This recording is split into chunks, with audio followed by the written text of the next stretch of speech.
کہنے لگا جی میں باہر تو نکلا تھا تو وہاں سب انگریزوں نے قبضہ کیا ہوا ہے، مجھے کوئی جانے ہی نہیں دیتے۔ سلطان عبد الحمید ترکی کے بادشاہ گزرے ہیں، بہت نیک آدمی تھے، اور اللہ کی شان کہ ترکی جو ہے نا وہ چاروں طرف سے یورپ میں گھرا ہوا ہے، چاروں طرف سے۔ چنانچہ ایک مرتبہ جرمنی کا بادشاہ اس سے ناراض ہوا تو ناراضگی میں اس نے خط لکھا، اس نے کہا کہ تم ہمارے درمیان اس طرح گھرے ہوئے ہو جس طرح کے دانتوں کی مضبوط دیوار کے اندر زبان گھری ہوتی ہے، یعنی اس کو دھمکی دینا مقصد تھا کہ تم ہمارے درمیان اس طرح گھرے ہوئے ہو جس طرح دانتوں کی مضبوط دیوار کے اندر زبان گھری ہوتی ہے۔ تو سلطان حبیب نے جواب دلوایا کہ جناب دانت ہمیشہ گر جایا کرتے ہیں، زبان کو کچھ نہیں ہوا کرتا۔ تو بندہ غور کرے تو ہوتا تو ایسے ہی ہے نا کہ وقت کے ساتھ ساتھ زبان تو کچھ نہیں ہوتا اور دانت تو پھر ٹوٹ ہی جاتے ہیں۔ تو جس کو اللہ رب العزت نے یہ نعمت دی ہو، چنانچہ ایک عالم تھے تو ان کو ایک انگریز کہنے لگا آؤ ہم تم ایک متفقہ بات پہ عمل کر لیں۔ اس نے کہا کیا؟ کہنے لگا کہ میں بھی عیسیٰ علیہ السلام کو مانتا ہوں، تم بھی عیسیٰ علیہ السلام کو مان لو، عیسائی بن جاؤ، بس ہم تم متفق ہو جائیں گے۔ اب یہ بات کتنی اس نے عجیب کی، لیکن وہ طالب علم ذرا سمجھدار تھا، کہنے لگا کہ متفق اس کو نہیں کہتے کہ تم عیسائی ہو اور میں بھی تمہارے ساتھ ہو جاؤں تو ہم دو متفق ہوئے، تو دو کی جگہ تین متفق کیوں نہ ہو؟ اس نے کہا تین کیسے؟ اس نے کہا دیکھو میں بھی نبی علیہ السلام کو مانتا ہوں، پیغمبر اپنا، اور تمہارے نبی علیہ السلام نے بھی ہمارے پیغمبر کو مانا، من بعد اسمہ احمد، تو انہوں نے بھی تسلیم کر لیا۔ اب تم بھی اگر مسلمان ہو جاؤ تو ہم تینوں ایک بات پر متفق ہو جائیں گے، تو دو کی بجائے تین متفق کیوں نہ ہو؟ تو جس کو اللہ رب العزت نے یہ نعمت دی ہوتی ہے وہ پھر آگے بات کا بھی جواب دے سکتے ہیں۔ یہ ایسے ہی ہے جیسے ایک انگریزی جان نے پوچھا تھا کہ بتاؤ آسمان پہ عرش پہ ستارے کتنے ہیں؟ تو طالب نے کہا کہ مجھے تو نہیں پتا، کہ خاک پڑھتے ہو تمہیں عرش کے ستاروں کا نہیں پتا؟ اس نے کہا جی اچھا آپ بتائیں سمندر میں مچھلیاں کتنی ہیں؟ کہتے ہیں مجھے بھی نہیں پتا۔ اس نے کہا تمہیں فرش کا پتہ نہیں، تم عرش کی باتیں کرتے پھرتے ہو۔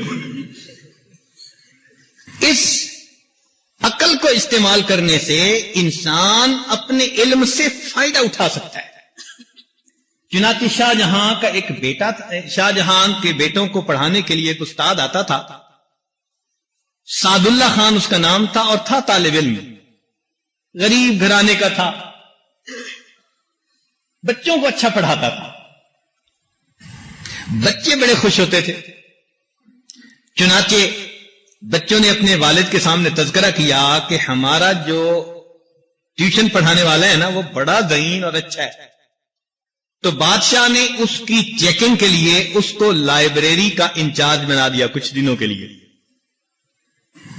جب جا کر دیکھا تو لائبریری بہت صاف ہے، ہر کتاب کے اوپر ریشمی غلاف چڑھا ہوا ہے اور بہت ہی عجیب منظر ہے۔ اس نے کہا کہ سعد اللہ یہ تم نے کیا کیا؟ کوئی خرچہ بھی نہیں ہوا اور کتابیں بھی محفوظ ہو گئیں۔ اس نے کہا جناب آپ کو جو لوگ درخواستیں پیش کرتے تھے نا وہ ریشمی غلافوں میں لپیٹ لپیٹ کے پیش کرتے تھے، لوگ ان غلافوں کو کباڑ بنا کے پھینک دیتے تھے۔